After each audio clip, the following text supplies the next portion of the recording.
सतनाम श्री वाहिगुरु साहिब जीओ। जे को सिख गुरु सेती सन्मुख होवे। सतगुरु जी सानू गुरु दे सन्मुख होने वास्ते कहंदे ने। हुण गुरु दे सन्मुख किवें होया जा सकदा है? साडे ख्याल मुताबक तो यही होएगा कि असीं जदों गुरुद्वारे आउणे आ, श्री गुरु ग्रंथ साहिब जी महाराज जी दे चरनां विच मत्था टेकिया, सामणे बैठ गए सन्मुख हो गए, गुरु दे सामणे बैठ गए ते सन्मुख हो गए, यही होएगा ना। सतगुरु जी कहंदे आ मैं तैनूं दस्सां सन्मुख किवें होना है। जे कोई सन्मुख होना चाहुंदा है, होना चाहुंदा कोई गुरु दे सन्मुख, सानू सारिਆਂ ਨੂੰ ਪੁੱਛਿਆ ਜਾ ਰਿਹਾ है। सतगुरु जी कहंदे जे कोई है तुहाडे विचों, जे कोई सिख गुरु दे सन्मुख होना चाहुंदा है कोई इहो जिहा प्यारा जिहड़ा गुरु दे सन्मुख होना चाहुंदा होवे। सतगुरु जी कहंदे असीं कहांगे इस तां सन्मुख हां जी, सामणे बैठे हां गुरु दे, तन करके असीं सामणे बैठे हां, ਉਹ कई बार मन करके किते होर तुरे फिरदे। गुरु दे सन्मुख रहना की है, वो सतगुरु जी सानू अज दी इस पौड़ी दे विच दसदे ने। पातशाह कहंदे सन्मुख ते मनमुख ये दो पौड़ियां आउणियां ने, 21वीं ते 62वीं पौड़ी। 22वीं पौड़ी जिहड़ी आपां ने कल नूं विचारनी है। अज सतगुरु जी सानू सन्मुख होने वालियां नूं जिहड़ा सन्मुख होना चाहुंदा है, पहला सवाल है जे को सिख गुरु सेती सन्मुख होवे। भाई जे कोई सन्मुख होना चाहुंदा है गुरु दे, कोई गुरु दे नेड़े होना चाहुंदा है, कोई चाहुंदा है कि मैं गुरु दी नज़र विच रवां हर समय, तां ओहदे की तरीका है, सन्मुख दी निशानी की है? अज दी इस पौड़ी दे विच सतगुरु जी ने वो निशानियां दसियां ने कि किस तरह असीं सन्मुख हो सकते हैं।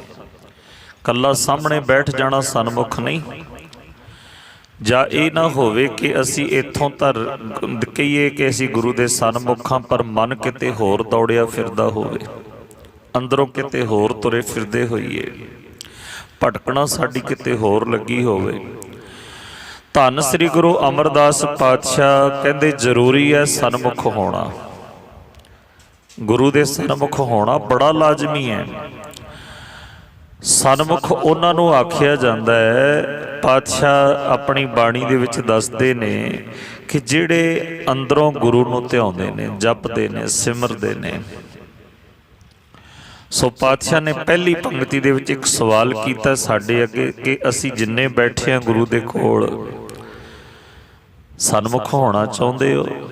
जे कोई सिख है कोई इहो जिहा, जे को सिख गुरु सेती सन्मुख होवे, कोई गुरु दे सन्मुख होना चाहुंदा है।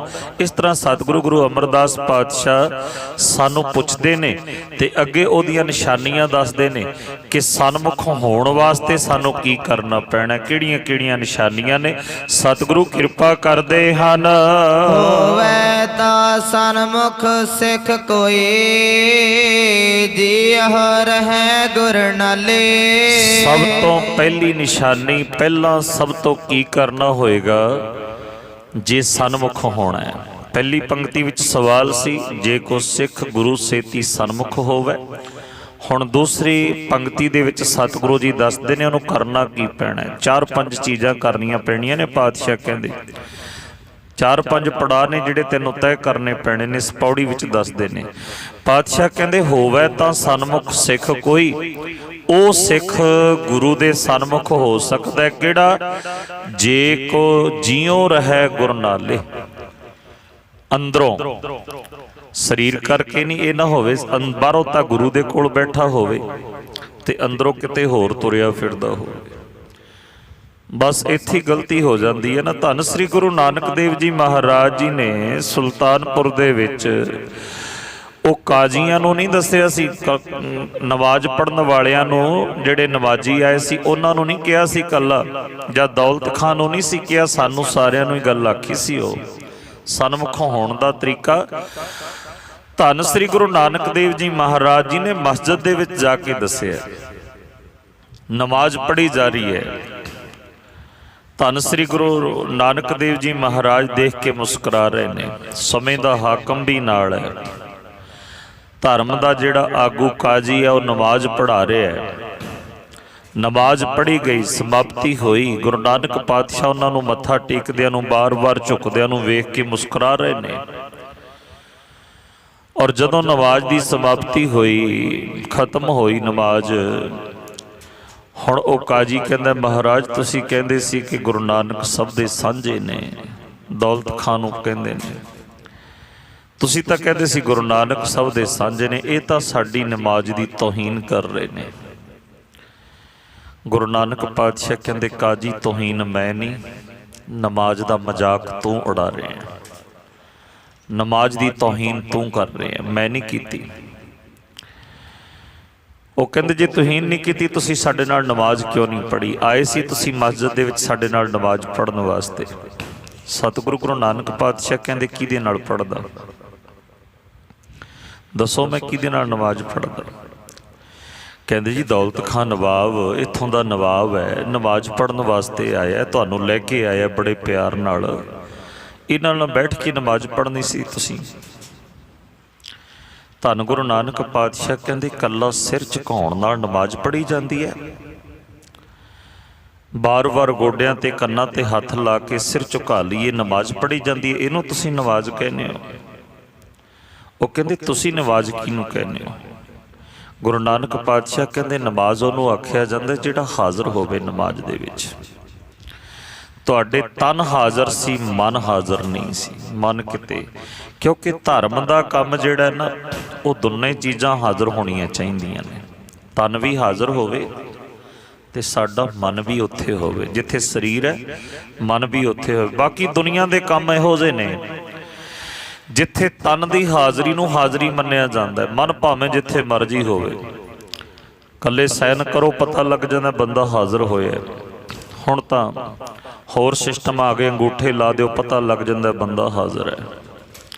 ਸਰੀਰ ਦੀ ਹਾਜ਼ਰੀ ਨੂੰ ਹਾਜ਼ਰੀ ਮੰਨਿਆ ਜਾਂਦਾ ਸਰਕਾਰੀ ਦਫ਼ਤਰਾਂ ਦੇ ਵਿੱਚ, ਪਰ ਧਰਮ ਦੇ ਦਫ਼ਤਰ ਦੇ ਵਿੱਚ, ਧਰਮ ਦੀ ਜਗ੍ਹਾ ਦੇ ਉੱਤੇ, ਗੁਰੂ ਦੇ ਘਰ ਦੇ ਵਿੱਚ ਇਕੱਲੇ ਤਨ ਦੀ ਹਾਜ਼ਰੀ ਨੂੰ ਹਾਜ਼ਰੀ ਨਹੀਂ ਮੰਨਿਆ ਜਾਂਦਾ।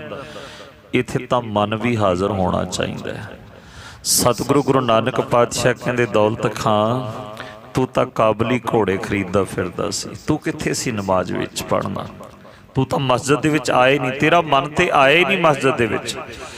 ਤੂੰ ਤੇ ਦੇਖ ਰਿਹਾ ਸੀ ਕਿ ਬੜੇ ਕੀਮਤੀ ਕਾਬਲੀ ਘੋੜੇ ਨੇ, ਮੈਂ ਉਹਨਾਂ ਨੂੰ ਖਰੀਦ ਲਵਾਂ। ਮਨ ਤੇਰਾ ਘੋੜੇ ਖਰੀਦਦਾ ਫਿਰਦਾ ਸੀ, ਕਿਹੜੀ ਨਮਾਜ਼ ਪੜ੍ਹ ਰਿਹਾ ਸੀ ਤੂੰ? ਤੂੰ ਤਾਂ ਘੋੜੇ ਖਰੀਦਦਾ ਸੀ।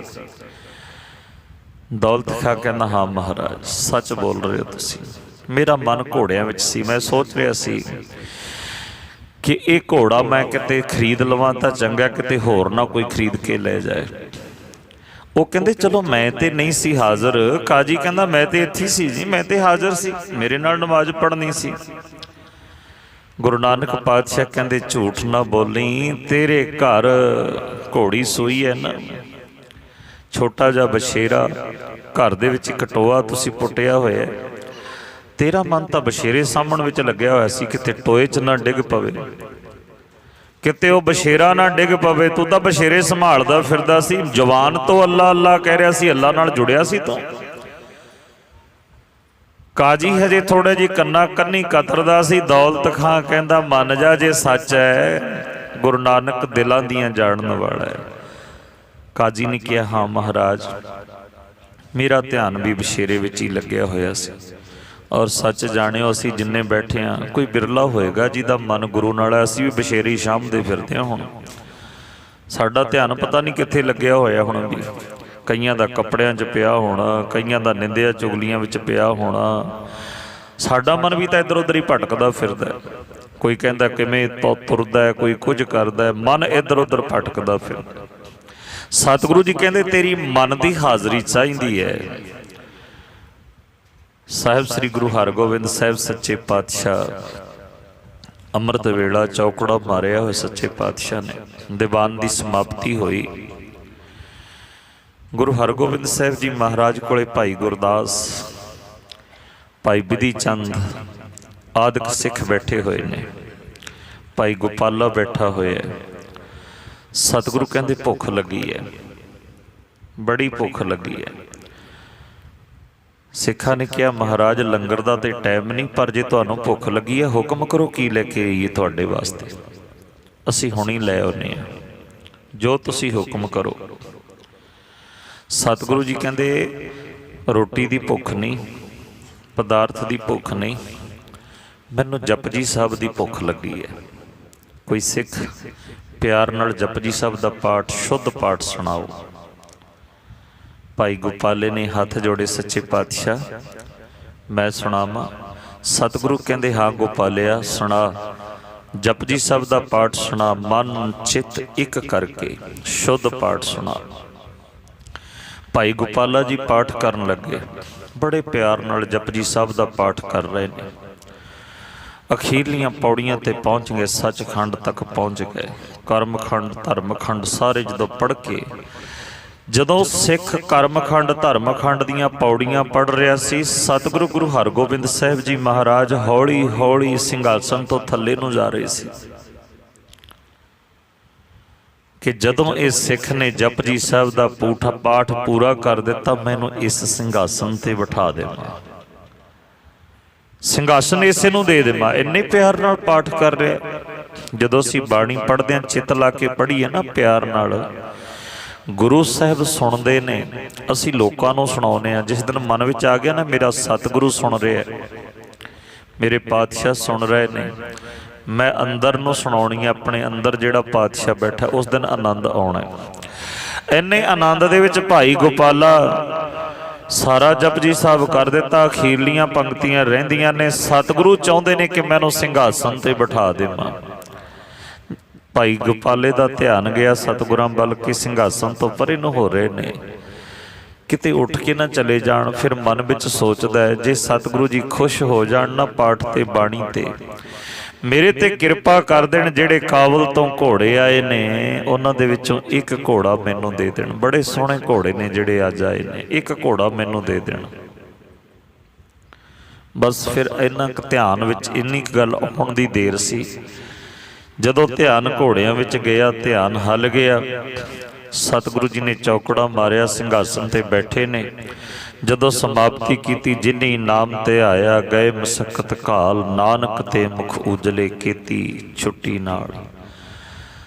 ਸਤਿਗੁਰੂ ਸੱਚੇ ਪਾਤਸ਼ਾਹ ਕਹਿੰਦੇ ਹਾਂ ਭਾਈ ਗੋਪਾਲਿਆ, ਬੜੇ ਪਿਆਰ ਨਾਲ ਬਾਣੀ ਪੜ੍ਹੀ ਹੈ, ਦੱਸ ਕੀ ਚਾਹੀਦਾ? ਕਾਬਲੀ ਘੋੜਾ ਚਾਹੀਦਾ। ਭਾਈ ਬਿਧੀ ਚੰਦ ਨੂੰ ਕਹਿੰਦੇ ਇਹਨਾਂ ਨੂੰ ਲੈ ਜਾਓ ਤਬੇਲੇ ਦੇ ਵਿੱਚ, ਜਿਹੜਾ ਘੋੜਾ ਚਾਹੀਦਾ, ਜਿੰਨੇ ਚਾਹੀਦੇ ਨੇ ਉਹਨੇ ਦੇ ਦਿਓ। ਸਤਿਗੁਰੂ ਕਹਿੰਦੇ ਗੋਪਾਲਿਆ ਤੂੰ ਤਾਂ ਘੋੜਿਆਂ ਵਿੱਚ ਉਲਝ ਗਿਆ, ਤੂੰ ਤੇ ਗੁਰੂ ਨਾਨਕ ਦੀ ਉਹ ਗੱਲ ਸਮਝੀ ਨਹੀਂ ਜਿਹੜੀ ਦੌਲਤ ਖਾਨ ਨੂੰ ਤੇ ਕਾਜੀ ਨੂੰ ਸਮਝਾਈ ਸੀ। ਸਤਿਗੁਰੂ ਨੇ ਉਹਨਾਂ ਨੂੰ ਨਹੀਂ ਕਿਹਾ ਸੀ ਕਿ ਤੁਸੀਂ ਘੋੜੇ ਖਰੀਦਦੇ ਫਿਰਦੇ ਹੋ ਜਾਂ ਕੋ ਬਸ਼ੇਰਿਆਂ ਨੂੰ ਸੰਭਾਲਦੇ ਫਿਰਦੇ ਹੋ, ਸਾਨੂੰ ਵੀ ਕਿਹਾ ਸੀ ਤੂੰ ਬਾਣੀ ਪੜ੍ਹਦਾ ਕਿੱਥੇ ਤੁਰਿਆ ਫਿਰਦਾ। ਮੈਂ ਤੇ ਤੈਨੂੰ ਸਿੰਘਾਸਨ ਤੇ ਬਿਠਾ ਕੇ ਦਾਤਾ ਬਣਾਉਣ ਲੱਗਿਆ ਸੀ, ਤੂੰ ਐਨ ਅਖੀਰ ਤੇ ਜਾ ਕੇ ਮੰਗਤਾ ਬਣ ਗਿਆ। ਘੋੜੇ ਦੀ ਜਾਚਨਾ, ਇੱਕ ਘੋੜਾ ਕੀ ਜਿੰਨੇ ਘੋੜੇ ਕਹੇ ਉਹਨੇ ਤੈਨੂੰ ਦੇ ਦਿੰਨੇ ਆ, ਬਾਣੀ ਪੜ੍ਹਦਾ ਪਿਆਰ ਨਾਲ। ਪਰ ਕਿਤੇ ਤੇਰੇ ਮਨ ਦੇ ਵਿੱਚ ਇਹ ਭਾਵਨਾ ਨਾ ਆਉਂਦੀ ਤਾਂ ਅੱਜ ਤੂੰ ਗੁਰੂ ਨਾਨਕ ਦੇ ਸਿੰਘਾਸਨ ਦੇ ਉੱਤੇ ਬੈਠਾ ਹੁੰਦਾ, ਮੈਂ ਤੈਨੂੰ ਸਿੰਘਾਸਨ ਤੇ ਬਿਠਾ ਦੇਣਾ ਸੀ। ਸੱਚੇ ਪਾਤਸ਼ਾਹ ਕਹਿੰਦੇ ਇਹ ਗੁਰੂ ਦੀ ਕਿਰਪਾ ਹੈ। ਸਤਿਗੁਰੂ ਕਹਿੰਦੇ ਜਿਹੜਾ ਜੀਓ ਗੁਰੂ ਦੇ ਨਾਲ ਰਹੇ, ਸਨਮੁਖ ਉਹ ਹੈ। ਸਾਹਮਣੇ ਬੈਠਣ ਨਾਲ ਸਨਮੁਖ ਨਹੀਂ ਹੁੰਦਾ ਕਿ ਮੂਹਰੇ ਬੈਠ ਗਏ ਸੀ ਸਨਮੁਖਾਂ ਗੁਰੂ ਦੇ। ਸਤਿਗੁਰੂ ਜੀ ਕਹਿੰਦੇ ਸਨਮੁਖ ਉਹ ਹੈ, ਹੋਵੇ ਤਾਂ ਸਨਮੁਖ ਸਿੱਖ ਕੋਈ, ਔਰ ਪਹਿਲੀ ਨਿਸ਼ਾਨੀ ਹੈ ਉਹਦੀ ਜੀਓ ਰਹੇ ਗੁਰ ਨਾਲੇ, ਅੰਦਰੋਂ ਨਾਲ ਰਹੇ। ਅਸੀਂ ਬਾਹਰੋਂ ਤਾਂ ਸਾਰੀ ਨਾਲ ਤੁਰੇ ਫਿਰਦੇ ਹਾਂ, ਜਿੰਨੇ ਆ ਨਾਲ ਹੀ ਤੁਰੇ ਫਿਰਦੇ ਹਾਂ, ਪਰ ਅੰਦਰੋਂ ਕਿੰਨੇ ਕੋਈ ਵਿਰਲਾ ਭਾਗਾਂ ਵਾਲਾ। ਤੁਸੀਂ ਤੇ ਜ਼ਰੂਰ ਹੋਗੇ, ਮੈਂ ਤੇ ਬਿਲਕੁਲ ਨਹੀਂ। ਸਾਧ ਸੰਗਤ ਜੀ ਤੁਹਾਡੇ ਤੇ ਤਾਂ ਕਿਰਪਾ ਹੈ, ਅਸੀਂ ਅੰਦਰੋਂ ਕਿੰਨੇ ਕੁ ਨਾਲ ਆ ਗੁਰੂ ਦੇ, ਇਹ ਦੇਖਣਾ। ਪਾਤਸ਼ਾਹ ਕਹਿੰਦੇ ਸਨਮੁਖ ਉਹ ਹੈ ਜਿਹੜਾ ਜੀਓ ਰਹੇ ਗੁਰ ਨਾਲੇ, ਅੰਦਰੋਂ ਗੁਰੂ ਦੇ ਨਾਲ ਹੈ, ਅੰਦਰੋਂ ਗੁਰੂ ਦੇ ਨਾਲ ਜੁੜਿਆ ਹੋਇਆ ਹੈ, ਉਹਨੂੰ ਸਨਮੁਖ ਆਖਦੇ ਹਨ। ਗੁਰ ਕੇ ਚਰਨ ਹਿਰਦੈ ਧਿਆਏ ਅੰਤਰ ਆਤਮੈ ਸਮਾਲੇ। ਅਗਲੀ ਨਿਸ਼ਾਨੀ ਕੀ ਹੈ? ਸਤਿਗੁਰੂ ਜੀ ਕਹਿੰਦੇ ਗੁਰੂ ਦੇ ਚਰਨ ਧਿਆਉਣੇ ਨੇ, ਪਰ ਕਿਵੇਂ? ਸਤਿਗੁਰੂ ਜੀ ਕਹਿੰਦੇ ਹਿਰਦੇ ਵਿੱਚ ਧਿਆਉਣੇ ਨੇ। ਜਿਹੜਾ ਹਿਰਦੇ ਦੇ ਵਿੱਚ ਜੁੜ ਜਾਂਦਾ ਨਾ ਗੁਰੂ ਦੇ ਚਰਨਾਂ ਨਾਲ, ਬੜਾ ਔਖਾ ਕੰਮ ਹੈ ਹਿਰਦੇ ਦੇ ਵਿੱਚੋਂ ਜੁੜਨਾ। ਬਾਹਰੋਂ ਤਾਂ ਸਾਰੇ ਅਸੀਂ ਘੁੱਟ ਦੇਵਾਂਗੇ, ਮੰਜੀ ਸਾਹਿਬ ਦੇ ਪਾਵੇ ਵੀ ਘੁੱਟੀ ਜਾਂਦੇ ਆ ਕੇ, ਪਰ ਹਿਰਦੇ ਵਿੱਚ ਕੀ ਕਰ ਰਹੇ ਹਾਂ? ਹਿਰਦੇ ਵਿੱਚ ਸਾਡੇ ਈਰਖਾ ਭਰੀ ਹੋਈ ਹੈ, ਹਿਰਦੇ ਵਿੱਚ ਸਾਡੇ ਦੁਆਇਖ ਭਰੀ ਹੋਈ ਹੈ। ਗੁਰਬਾਣੀ ਪੜ੍ਹਨ ਵਾਲੇ ਵੀ ਸਾਨੂੰ ਚੰਗੀ ਨਹੀਂ ਲੱਗਦੇ। ਹਿਰਦਾ ਕੁਝ ਹੋਰ ਹੈ, ਬਾਹਰੋਂ ਕੁਝ ਹੋਰ, ਅੰਦਰੋਂ ਕੁਝ ਹੋਰ। ਬਾਬੇ ਫਰੀਦ ਨੇ ਐਵੇਂ ਨਹੀਂ ਇਹ ਬਚਨ ਆਖੇ, ਉਹ ਕਹਿੰਦੇ ਦਿਲੋਂ ਮੁਹੱਬਤ ਜਿਨ ਸਈ ਸੱਚਿਆ। ਉਤੋਂ ਤੋਂ ਸਾਰੀ ਸੀ ਕਹਿੰਦੇ ਮੈਂ ਮੁਹੱਬਤ ਕਰਦਾ, ਮੈਂ ਪਿਆਰ ਕਰਦਾ, ਭਾਵੇਂ ਉਹ ਆਮ ਮਨੁੱਖ ਨੂੰ ਹੈ, ਭਾਵੇਂ ਪਰਮਾਤਮਾ ਨੂੰ ਹੈ। ਬਾਬਾ ਫਰੀਦ ਜੀ ਨੇ ਬਚਨ ਕੀਤਾ, ਦਿਲੋਂ ਮੁਹੱਬਤ ਜਿਨ ਸਈ ਸੱਚਿਆ, ਜਿਨ ਮਨ ਹੋਰ ਮੁਖ ਹੋਰ ਸੇ ਕਾਂਡੇ ਕੱਚਿਆ। ਉਹ ਕੱਚੇ ਕਿਨਾਰੇ ਨੇ, ਤਾਂ ਖੁਰ ਜਾਣਗੇ ਜਿਹੜੇ ਉਤੋਂ ਨਾਲ ਨੇ, ਅੰਦਰੋਂ ਨਹੀਂ ਜੁੜਦੇ। ਧੰਨ ਸ੍ਰੀ ਗੁਰੂ ਗ੍ਰੰਥ ਸਾਹਿਬ ਜੀ ਮਹਾਰਾਜ ਜੀ ਦੀ ਬਾਣੀ ਤਾਂ ਅੰਦਰੋਂ ਜੁੜਿਆਂ ਨੂੰ ਪ੍ਰਵਾਨ ਕਰਦੀ ਹੈ। ਸਤਿਗੁਰੂ ਜੀ ਕਹਿੰਦੇ ਤੂੰ ਅੰਦਰੋਂ ਬਾਹਰੋਂ ਜੁੜਨਾ ਹੈ, ਜੀਉ ਮੈਲੇ ਬਾਹਰੋਂ ਨਿਰਮਲ ਵਾਲੀ ਗੱਲ ਨਾ ਹੋਵੇ। ਤੂੰ ਤਾਂ ਅੰਦਰੋਂ ਵੀ ਨਿਰਮਲ ਤੇ ਬਾਹਰੋਂ ਵੀ ਨਿਰਮਲ ਹੋਵੇ, ਤਾਂ ਤੂੰ ਸਦਾ ਗੁਰੂ ਦੇ ਨਾਲ ਰਹਿ ਸਕਦਾ। ਉਹ ਸਦਾ ਵਾਸਤੇ ਗੁਰੂ ਦੇ ਨਾਲ ਹੁੰਦਾ ਹੈ। ਸਤਿਗੁਰੂ ਜੀ ਕਹਿੰਦੇ ਗੁਰੂ ਦੇ ਚਰਨਾਂ ਨੂੰ ਹਿਰਦੇ ਵਿੱਚ ਵਸਾਉਣਾ, ਹਿਰਦੇ ਵਿੱਚ ਧਿਆਉਣਾ। ਗੁਰੂ ਦੇ ਚਰਨ ਹਿਰਦੇ ਵਿੱਚ ਧਿਆਉਣਾ ਕੀ ਹੈ? ਗੁਰੂ ਦਾ ਬਚਨ ਕਮਾਉਣਾ, ਗੁਰੂ ਦਾ ਉਪਦੇਸ਼ ਕਮਾਉਣਾ, ਗੁਰੂ ਦੀ ਬਾਣੀ ਨੂੰ ਦਿਲੋਂ ਪੜ੍ਹਨਾ। ਗੁਰੂ ਦਾ ਸ਼ਬਦ, ਗੁਰੂ ਦਾ ਉਪਦੇਸ਼ ਸਾਡੇ ਹਿਰਦੇ ਵਿੱਚ ਵਸ ਜਾਏ। ਪਾਤਸ਼ਾਹ ਕਹਿੰਦੇ ਗੁਰ ਕੇ ਚਰਨ ਹਿਰਦੈ ਧਿਆਏ, ਇਹ ਦੂਸਰੀ ਨਿਸ਼ਾਨੀ ਹੈ ਸਨਮੁਖ ਦੀ। ਔਰ ਤੀਸਰੀ ਨਿਸ਼ਾਨੀ ਕੀ ਹੈ? ਅੰਤਰ ਆਤਮੈ ਸੰਭਾਲੇ। ਅੰਤਰਾਤਮੇ ਸੰਭਾਲਣਾ, ਜਪਣਾ, ਸਿਮਰਨਾ, ਧਿਆਉਣਾ। ਇਹ ਤੀਜੀ ਨਿਸ਼ਾਨੀ ਸਤਿਗੁਰੂ ਜੀ ਨੇ ਬਿਆਨ ਕੀਤੀ ਹੈ ਸਨਮੁਖ ਦੀ। ਗੁਰਦੇਵ ਪਿਤਾ ਸਾਨੂੰ ਪਰਮਾਤਮਾ ਦੇ ਨੇੜੇ ਸੱਚ ਦੇ ਵਿੱਚ, ਆਨੰਦ ਦੇ ਵਿੱਚ ਲੀਨ ਕਰਨ ਵਾਸਤੇ ਅੱਜ 20ਵੀਂ ਪੌੜੀ ਦੇ ਵਿੱਚ 20ਵੇਂ ਦਿਨ ਦੇ 21ਵੇਂ ਦਿਨ ਦੇ ਵਿੱਚ ਸਤਿਗੁਰੂ ਜੀ ਲੈ ਕੇ ਗਏ ਨੇ ਔਰ ਦੱਸ ਰਹੇ ਨੇ ਕਿ ਕਿਵੇਂ ਅਸੀਂ ਗੁਰੂ ਦੇ ਸਨਮੁਖ ਹੋ ਸਕਦੇ ਹਾਂ। ਪਹਿਲੀ ਗੱਲ ਸਤਿਗੁਰੂ ਜੀ ਨੇ ਕਹੀ ਹੈ ਜੀਉ ਰਹਿ ਗੁਰ ਨਾਲੇ, ਔਰ ਦੂਸਰੀ ਗੱਲ ਕਹੀ ਹੈ ਹਿਰਦੇ ਵਿੱਚ ਗੁਰੂ ਦੇ ਚਰਨ ਧਿਆਉਣੇ, ਔਰ ਤੀਸਰੀ ਨਿਸ਼ਾਨੀ ਸਤਿਗੁਰੂ ਜੀ ਦੱਸਦੇ ਨੇ ਅੰਤਰ ਆਤਮੈ ਸੰਭਾਲੇ। ਅੰਤਰ ਆਤਮੇ ਸੰਭਾਲਣਾ, ਜਪਣਾ, ਸਿਮਰਨਾ ਨੂੰ ਅੰਦਰੋਂ, ਖਾਲੀ ਜ਼ਬਾਨ ਨਾਲ ਨਹੀਂ, ਬਾਹਰੋਂ ਨਹੀਂ, ਅੰਦਰੋਂ ਜਪਣਾ ਉਹਨੂੰ, ਅੰਦਰੋਂ ਸਿਮਰਨਾ ਉਹਨੂੰ। ਅੰਦਰੋਂ ਜਿਸ ਦਿਨ ਅੰਦਰ ਜੁੜ ਗਿਆ ਉਸ ਦਿਨ ਅਸੀਂ ਸਨਮੁਖ ਹੋਵਾਂਗੇ।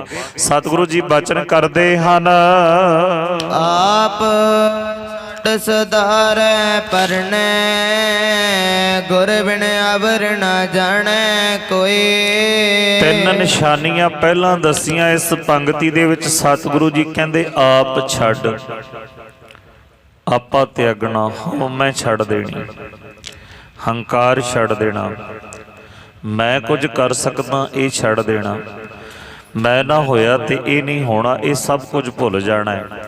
ਸਤਿਗੁਰੂ ਜੀ ਕਹਿੰਦੇ ਆਪ ਛੱਡ, ਸਭ ਤੋਂ ਵੱਡੀ ਗੱਲ ਹੈ। ਇਹ ਛੱਡਣਾ ਬੜਾ ਔਖਾ ਹੈ। ਅਸੀਂ ਤਾਂ ਮਾੜੀ ਜੀ ਗੱਲ ਤੇ, ਜਦ ਕਿ ਪਤਾ ਹੈ ਕਿ ਇੱਕ ਸਭ ਕੁਝ ਕੀਤਾ ਪਰਮਾਤਮਾ ਨੇ, ਬਖਸ਼ਿਸ਼ ਉਹਦੀ ਹੋ ਰਹੀ ਹੈ, ਅਸੀਂ ਪਰਮਾਤਮਾ ਦੀ ਕੀਤੀ ਹੋਈ ਗੱਲ ਦੇ ਉੱਤੇ ਆਪਣਾ ਨਾਮ ਲਾ ਕੇ ਹੰਕਾਰ ਕਰੀ ਜਾਂਦੇ ਹਾਂ, ਮੈਂ ਕਰਦਾ। ਜੇ ਮੈਂ ਨਾ ਕਰਾਂ ਤੇ ਇਸ ਤਰ੍ਹਾਂ ਕਿਵੇਂ ਹੋਏਗਾ?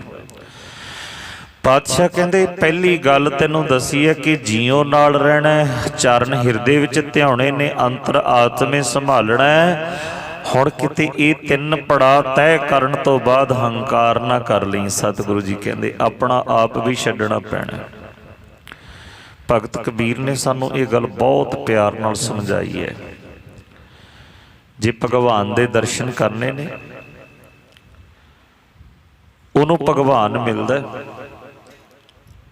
ਭਗਤ ਕਬੀਰ ਜੀ ਨੇ ਆਪਣੀ ਬਾਣੀ ਦੇ ਵਿੱਚ ਬਚਨ ਕੀਤਾ ਹੈ ਕਿ ਜੇ ਕੋਈ ਮਨੁੱਖ ਭਗਵਾਨ ਨੂੰ ਮਿਲਣਾ ਚਾਹੁੰਦਾ, ਜੇ ਕੋਈ ਭਗਵਾਨ ਦੇ ਦਰਸ਼ਨ ਕਰਨਾ ਚਾਹੁੰਦਾ, ਤਾਂ ਭਗਤ ਕਬੀਰ ਜੀ ਨੇ ਕਿਹਾ, ਰੋੜਾ ਹੋਏ ਰੋ ਬਾਟ ਕਾ ਤਜ ਮਨ ਕਾ ਅਭਿਮਾਨ।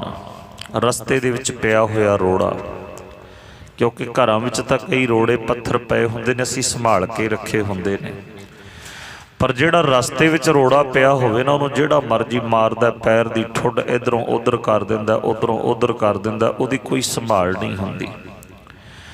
ਭਗਤ ਕਬੀਰ ਜੀ ਕਹਿੰਦੇ, ਰੋੜਾ ਹੋਏ ਰੋ ਬਾਟ ਕਾ ਤਜ ਮਨ ਕਾ ਅਭਿਮਾਨ। ਉਹਨੂੰ ਕੀ ਅਭਿਮਾਨ ਹੈ ਰੋੜੇ ਨੂੰ, ਜਿਹੜਾ ਰਸਤੇ ਵਿੱਚ ਪਿਆ, ਜਿਹੜਾ ਮਰਜ਼ੀ ਠੋਕਰ ਮਾਰ ਦੇਵੇ, ਜਿਹੜਾ ਮਰਜ਼ੀ ਪੈਰ ਨਾਲ ਇੱਧਰ ਕਰ ਦੇ ਉੱਧਰ ਕਰ ਦੇਵੇ, ਕੋਈ ਅਭਿਮਾਨ ਨਹੀਂ, ਕੋਈ ਹੰਕਾਰ ਨਹੀਂ। ਰੋੜਾ ਹੋਏ ਰੋ ਬਾਟ ਕਾ ਤਜ ਮਨ ਕਾ ਅਭਿਮਾਨ। ਕੋਈ ਇਹੋ ਜਿਹਾ ਦਾਸ ਹੋਵੇ, ਐਸਾ ਕੋਈ ਦਾਸ ਹੋਏ, ਤਾਹੇ ਮਿਲੇ ਭਗਵਾਨ। ਉਹਨੂੰ ਭਗਵਾਨ ਮਿਲ ਜਾਂਦਾ, ਪ੍ਰਮਾਤਮਾ ਮਿਲ ਜਾਂਦਾ। ਇੱਕ ਸਾਹੂਕਾਰ ਆਇਆ ਭਗਤ ਕਬੀਰ ਜੀ ਦੇ ਕੋਲੇ, ਭਗਤ ਜੀ ਨੂੰ ਕਹਿੰਦਾ, ਜੀ ਮੈਨੂੰ ਭਗਵਾਨ ਦਾ ਮਿਲਾਪ, ਜਿਹੜੀ ਮਸਤੀ, ਜਿਹੜਾ ਆਨੰਦ ਤੁਹਾਡੇ ਕੋਲ ਹੈ, ਮੈਨੂੰ ਵੀ ਮਿਲ ਜਾਏ, ਮੈਨੂੰ ਮਿਲਾਪ ਕਰਾ ਦਿਓ ਭਗਵਾਨ ਦੇ ਨਾਲ। ਕਹਿੰਦੇ, ਮਿਲਾ ਦਿੰਦੇ ਆ, ਪਹਿਲਾਂ ਰੋੜੇ ਵਰਗਾ ਬਣ ਜਾ, ਰਸਤੇ ਵਿੱਚ ਪਏ ਹੋਏ ਰੋੜੇ ਵਰਗਾ, ਜਿਹਦਾ ਕੋਈ ਮਾਲਕ ਨਹੀਂ। ਕੁਝ ਦਿਨ ਅਭਿਆਸ ਕੀਤਾ ਸਾਹੂਕਾਰ ਨੇ, ਆਇਆ ਫਿਰ ਮੁੜ ਕੇ, ਮਹਾਰਾਜ ਹੁਣ ਤੇ ਅਭਿਆਸ ਕਰ ਕਰਕੇ ਥੱਕ ਗਿਆ, ਰੋੜੇ ਵਰਗਾ ਵੀ ਬਣ ਗਿਆ, ਪਰ ਫਿਰ ਵੀ ਭਗਵਾਨ ਨਹੀਂ ਮਿਲਿਆ। ਭਗਤ ਕਬੀਰ ਜੀ ਕਹਿੰਦੇ, ਕਬੀਰ ਰੋੜਾ ਹੁਆ ਤੋ ਕਿਆ ਭਇਆ।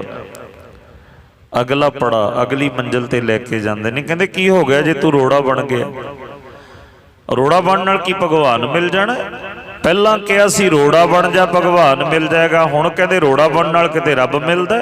ਇਹਦੇ ਨਾਲ ਕੀ ਹੋਇਆ ਜੇ ਤੂੰ ਰੋੜਾ ਬਣ ਗਿਆ? ਕਬੀਰ ਰੋੜਾ ਹੋਏ ਰੋ ਬਾਟ ਕਾ ਤਜ ਮਨ ਕਾ ਅਭਿਮਾਨ। ਐਸਾ ਕੋਈ ਦਾਸ ਹੋਏ ਤਾਹੇ ਮਿਲੇ ਭਗਵਾਨ। ਫਿਰ ਕਹਿੰਦੇ ਨੇ, ਕਬੀਰ ਰੋੜਾ ਹੁਆ ਤੋ ਕਿਆ ਭਇਆ, ਪੰਥੀ ਕੋ ਦੁੱਖ ਦੇ। ਤੂੰ ਰੋੜਾ ਬਣ ਗਿਆ ਤੇ ਕੀ ਹੋ ਗਿਆ? ਰਸਤੇ ਜਾਣ ਵਾਲਿਆਂ ਦੇ ਕਿਸੇ ਦੇ ਠੋਕਰ ਵੱਜਦੀ ਹੈ, ਕਿਸੇ ਦੇ ਪੈਰ ਵਿੱਚ ਚੁੱਭ ਜਾਂਦਾ, ਤੂੰ ਤਾਂ ਦੁੱਖ ਦਿੰਦਾ ਲੋਕਾਂ ਨੂੰ। ਰੋੜਾ ਬਣਨ ਨਾਲ ਕੁਝ ਨਹੀਂ ਬਣਨਾ। ਮਹਾਰਾਜ ਫਿਰ ਕੀ ਕਰਾਂ? ਮੈਨੂੰ ਭਗਵਾਨ ਨਾਲ ਮਿਲਾਓ। ਉਹ ਕਹਿੰਦੇ, ਕਬੀਰ ਕੀ ਹੋ ਗਿਆ ਜੇ ਤੂੰ ਰੋੜਾ ਹੋ ਗਿਆ? ਪੰਥੀ ਕੋ ਦੁੱਖ ਦੇਹੇ, ਐਸਾ ਕੋਈ ਦਾਸ ਹੋਏ ਜਿਉਂ ਧਰਨੀ ਮੈਂ ਖੇ। ਤੂੰ ਖੇ ਵਰਗਾ, ਰੇਤੇ ਵਰਗਾ, ਮਿੱਟੀ ਵਰਗਾ ਬਣ ਜਾ। ਹੁਣ ਤੂੰ ਮੁਲਾਇਮ ਹੋ ਜਾ। ਰੋੜਾ ਤਾਂ ਦੁੱਖ ਦਿੰਦਾ, ਪੈਰਾਂ ਵਿੱਚ ਚੁੱਭਦਾ, ਠੋਕਰ ਵੱਜਦੀ ਹੈ। ਅਗਲਾ ਪੜਾਅ ਹੈ ਖੇ ਵਰਗਾ ਬਣ ਜਾ, ਮਿੱਟੀ ਵਰਗਾ ਬਣ ਜਾ। ਆਪਣੇ ਆਪ ਨੂੰ ਖੇ ਵਰਗਾ ਬਣਾਉਣ ਦਾ ਯਤਨ ਕੀਤਾ। ਜਦੋਂ ਖੇ ਵਰਗਾ ਵੀ ਜੀਵਨ ਬਣਾ ਲਿਆ, ਫਿਰ ਆਇਆ ਅਭਿਆਸ ਕਰਕੇ, ਮਹਾਰਾਜ ਹਰੇ ਵੀ ਭਗਵਾਨ ਨਹੀਂ ਮਿਲਿਆ, ਬੁਲਾਓ ਭਗਵਾਨ ਦੇ ਨਾਲ। ਕਬੀਰ ਜੀ ਕਹਿੰਦੇ, ਖੇ ਹੋਈ ਤਾਂ ਕਿਆ ਪਿਆ। ਕੀ ਹੋ ਗਿਆ ਜੇ ਤੂੰ ਖੇ ਵਰਗਾ ਬਣ ਗਿਆ? ਰੱਬ ਮਿਲ ਜਾਏ ਤੈਨੂੰ, ਬਸ ਇੰਨੀ ਗੱਲ ਤੇ। ਕੀ ਹੋ ਗਿਆ ਜੇ ਤੂੰ ਖੇ ਵਰਗਾ ਹੋ ਗਿਆ? ਮਹਾਰਾਜ ਫਿਰ ਕਿਰਪਾ ਕਰਕੇ ਦੱਸੋ ਕੀ ਕਰਾਂ? ਕਬੀਰ ਖੇ ਹੋਈ ਤੋ ਕਿਆ ਭਇਆ, ਜਾਓ ਉੱਡ ਲਾਗਾ ਅੰਗ। ਹਜੇ ਤਾਂ ਤੂੰ ਲੋਕਾਂ ਦੇ ਤਨ ਮੈਲੇ ਕਰਦਾ, ਕੱਪੜੇ ਮੈਲੇ ਕਰਦਾ। ਖੇ ਉੱਡ ਕੇ ਜਦੋਂ ਵਸਤਰਾਂ ਤੇ ਪੈ ਜਾਂਦੀ ਹੈ, ਸਰੀਰ ਦੇ ਉੱਤੇ ਪੈ ਜਾਂਦੀ ਹੈ, ਸਰੀਰ ਵੀ ਮੈਲਾ ਹੋ ਜਾਂਦਾ। ਕੱਪੜਿਆਂ ਤੇ ਮਿੱਟੀ ਉੱਡ ਕੇ ਪੈ ਜੇ, ਕੱਪੜੇ ਮੈਲੇ ਹੋ ਜਾਂਦੇ ਨੇ। ਹਾਲ ਤਾਂ ਤੂੰ ਲੋਕਾਂ ਨੂੰ ਦੁੱਖ ਦੇ ਰਿਹਾ। ਤੇਰਾ ਜੀਵਨ ਤਾਂ ਇਦਾਂ ਦਾ ਹੋਣਾ ਚਾਹੀਦਾ, ਤੂੰ ਕਿਸੇ ਨੂੰ ਦੁੱਖ ਨਾ ਦੇਵੇਂ, ਕਿਸੇ ਦਾ ਜੀਵਨ ਨਾ ਮੈਲਾ ਕਰੇ। ਕਬੀਰ ਖੇ ਹੋਈ ਤੋ ਕਿਆ ਭਇਆ, ਜਾਓ ਉੱਡ ਲਾਗਾ ਅੰਗ। ਹਰ ਜਨ ਐਸਾ ਚਾਹੀਏ ਜਿਉਂ ਪਾਣੀ ਸਰਬੰਗ। ਮਹਾਰਾਜ ਕੀ ਕਰਾਂ? ਪਾਤਸ਼ਾਹ ਭਗਤ ਕਬੀਰ ਜੀ ਕਹਿੰਦੇ, ਪਾਣੀ ਵਰਗਾ ਬਣ ਜਾ। ਧੋ, ਲੋਕਾਂ ਦੇ ਚਰਨ ਧੋ, ਜਿਹੜੀ ਖੇ ਪਈ ਹੈ ਨਾ ਉਤਾਰਿਆ ਕਰ, ਕੱਪੜੇ ਸਾਫ਼ ਕਰਿਆ ਕਰ, ਤੇਰਾ ਜੀਵਨ ਪਾਣੀ ਵਰਗਾ ਬਣ ਜਾਏ।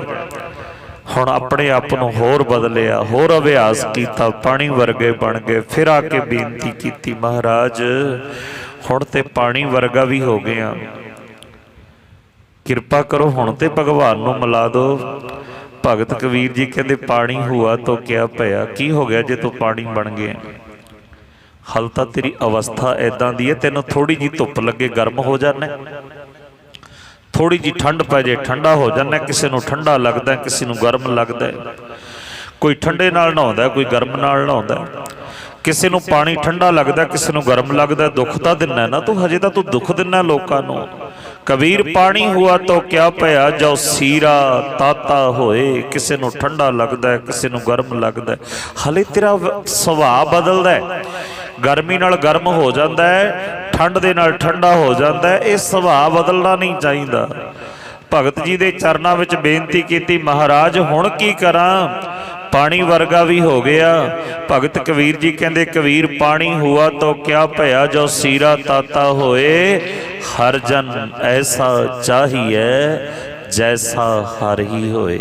ਤੂੰ ਹਰੀ ਵਰਗਾ ਹੀ ਬਣ ਜਾ, ਪਰਮਾਤਮਾ ਵਰਗਾ ਹੀ ਬਣ ਜਾ। ਉਹਦੇ ਉੱਤੇ ਨਾ ਗਰਮੀ ਦਾ ਅਸਰ, ਨਾ ਸਰਦੀ ਦਾ ਅਸਰ, ਨਾ ਉਹ ਗਰਮ ਹੁੰਦਾ ਨਾ ਉਹ ਜ਼ਿਆਦਾ ਠੰਡਾ ਹੁੰਦਾ। ਉਹ ਸਾਰੇ ਗੁਣ ਤੇਰੇ ਵਿੱਚ ਪਰਮਾਤਮਾ ਵਾਲੇ ਹੋਣੇ ਚਾਹੀਦੇ ਨੇ। ਪਰ ਇਹ ਕਦੋਂ ਆਉਣੇ ਨੇ ਗੁਣ? ਧੰਨ ਸ੍ਰੀ ਗੁਰੂ ਅਮਰਦਾਸ ਪਾਤਸ਼ਾਹ ਦੱਸਦੇ ਨੇ, ਜਦੋਂ ਆਪ ਛੱਡ ਸਦਾ ਰਹਿ ਪਰਣਾ। ਪਰਣਾ ਸਾਡੇ ਇਲਾਕੇ ਦੀ ਬੋਲੀ ਹੈ, ਆਪਣੇ ਇਲਾਕੇ ਦੀ। ਮੋਢੇ ਤੇ ਪਰਨਾ ਜਿਹੜਾ ਆਪਾਂ ਗਲ ਵਿੱਚ ਪਾ ਲੈਂਦੇ ਹਾਂ, ਮੋਢੇ ਤੇ ਰੱਖ ਲੈਂਦੇ ਹਾਂ, ਸਿਰ ਤੇ ਵੀ ਬੰਨ੍ਹ ਲੈਂਦੇ ਹਾਂ। ਪਰਨਾ, ਪੱਲਾ ਵੀ ਕਹਿ ਦਿੰਦੇ ਨੇ। ਪਰਨੇ ਲਾਉਣਾ, ਪੱਲੇ ਲਾਉਣਾ। ਕਿਸੇ ਬੱਚੀ ਦਾ ਵਿਆਹ ਹੁੰਦਾ ਹੈ, ਉਦੋਂ ਬਜ਼ੁਰਗ ਉਹਨੂੰ ਪੱਲਾ ਫੜਾਉਂਦੇ ਨੇ, ਕਹਿੰਦੇ ਨੇ ਪਰਨੇ ਲਾਤਾ, ਪੱਲੇ ਲਾਤਾ। ਆਪਣਾ ਆਪ ਛੱਡ ਕੇ ਆਨੰਦ ਕਾਰਜ ਦੀ ਰਸਮ ਸਾਨੂੰ ਕੀ ਦੱਸਦੀ ਹੈ? ਮੈਂ ਤੇਰਾ ਪੱਲਾ ਫੜ ਲਿਆ, ਮੈਂ ਤੇਰਾ ਪਰਨਾ ਫੜ ਲਿਆ, ਹੁਣ ਫਿਰ ਉਹਦੇ ਨਾਲ ਪ੍ਰਕਰਮਾ ਸ਼ੁਰੂ ਹੋ ਜਾਂਦੀ ਨੇ। ਜਿੱਧਰ ਤੂੰ ਚੱਲੇ ਮੈਂ ਤੇਰੇ ਨਾਲ ਆ। ਗੁਰੂ ਦੇ ਕੋਲੋਂ ਪ੍ਰਕਰਮਾ ਕਰਕੇ ਅਸੀਂ ਇਹੀ ਸਿੱਖਦੇ ਹਾਂ ਨਾ, ਜਿੱਥੇ ਜਿੱਥੇ ਤੂੰ ਲੈ ਕੇ ਜਾਵੇਂ। ਸਾਈਆਂ ਤੂੰ ਮੇਰੇ ਸਿਰ ਦਾ ਸਾਈਂ ਹੋ ਗਿਆ, ਮੈਂ ਤੇਰੇ ਲੜ ਲੱਗ ਗਈ ਹਾਂ, ਮੈਂ ਤੇਰੇ ਪੱਲੇ ਲੱਗ ਗਈ ਹਾਂ। ਮੇਰੇ ਪਿਓ ਨੇ ਮੈਨੂੰ ਤੇਰੇ ਲੜ ਲਾ ਦਿੱਤਾ, ਹੁਣ ਤੂੰ ਜਿੱਥੇ ਲੈ ਕੇ ਜਾਵੇਂ ਤੇਰੇ ਪਿੱਛੇ ਪਿੱਛੇ ਆ ਮੈਂ। ਆਪਣੇ ਆਪ ਨੂੰ ਗੁਰੂ ਦੇ ਚਰਨਾਂ ਦੇ ਨਾਲ ਉਹਦੇ ਪਰਨੇ ਲਾ ਦੇਣਾ। ਸਤਿਗੁਰੂ ਜੀ ਕਹਿ ਰਹੇ ਨੇ ਆਪ ਛੱਡ ਸਦਾ ਰਹਿ ਪਰਣਾ। ਸਾਡੇ ਇਲਾਕੇ ਦੀ ਸਾਫ਼ ਜੀ ਬੋਲੀ ਹੈ ਇਹ ਆਪਣੀ। ਪਰਨਾ, ਪਰਨੇ ਲੱਗਣਾ, ਪੱਲੇ ਲੱਗਣਾ।